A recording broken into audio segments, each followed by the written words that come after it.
I want to talk about a topic that I hope resonates with all of us: the day we have to leave our childhood home. Did you know that so many students, so many teenagers, and so many young people struggle to safely explore their identity once they're back home? And this is a real issue.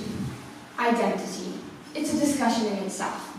According to the Oxford Learner's Dictionary, identity is a set of characteristics, beliefs, or feelings that make an individual or group different from others.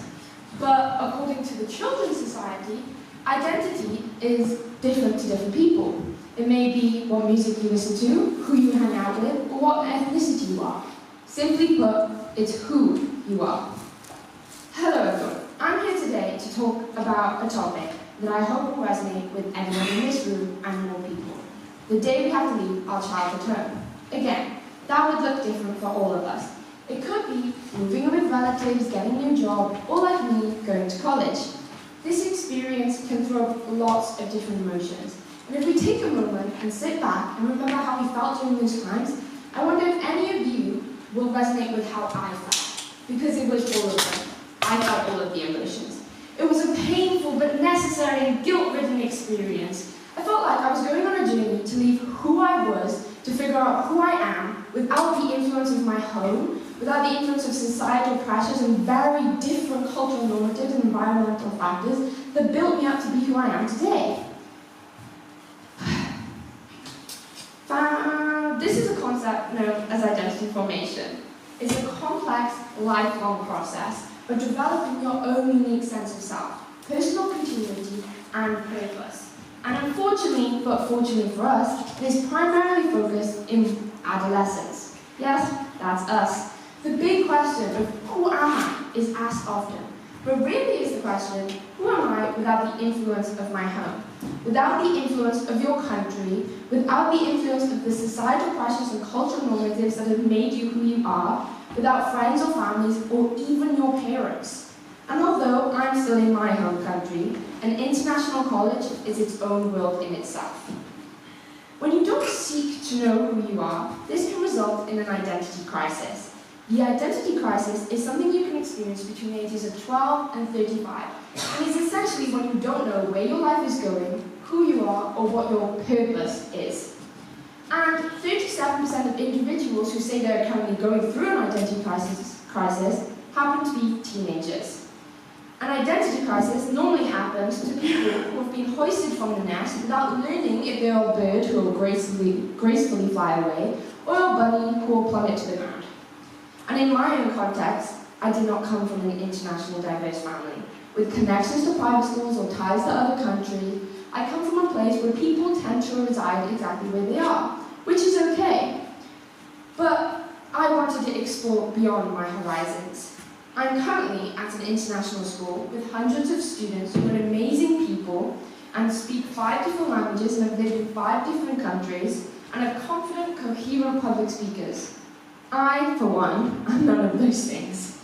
I'm a Welsh girl from a community, a working class community, and my voice is not often a loud one in the room, but I've learned to make it one. Where I come from is a loving community. It's an ecosystem of Welsh identity and has a strong, very strong culture of residents residing. But this is due to many different reasons.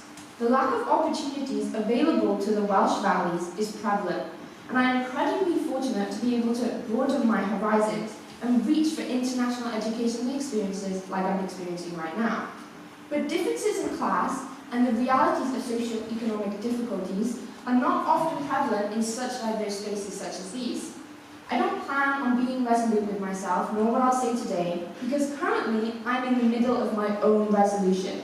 I'm living and experiencing what happens in the space between who you're raised to be, who you want to be, and who you actually are. I'm standing in that space at this very moment, and I think more of us are than we care to admit. UWC Atlantic students, we may seem confident, and we may be across the globe, and we are definitely assured of ourselves. But often in Atlantic, you'll have those late-night discussions that solidify the essence of the secret community on campus. Those of us that are at odds with ourselves. People who want to hide from their story to become someone new at a new place. This is more normal than we think, but hiding it doesn't help. Because how can you really find out who you are as a 16 to 20-year-old when the world is putting so much pressure on you to find out who you are right now with such little time in our very long lives? It's an absurd reality. And it's up to us to decide whether we will be crushed by this giant, heavy anvil, or if we'll push back a little to find out who we really are. Challenging ourselves and the world around us by discovering our own unique identities. These discoveries can push you to deepen your understanding of yourself and your understanding of others, inevitably making you a more empathetic person. And how we must live trying to leave space for ourselves to grow whilst honouring our past. You don't necessarily have to forget your past. I don't want you to forget your past, nor your home.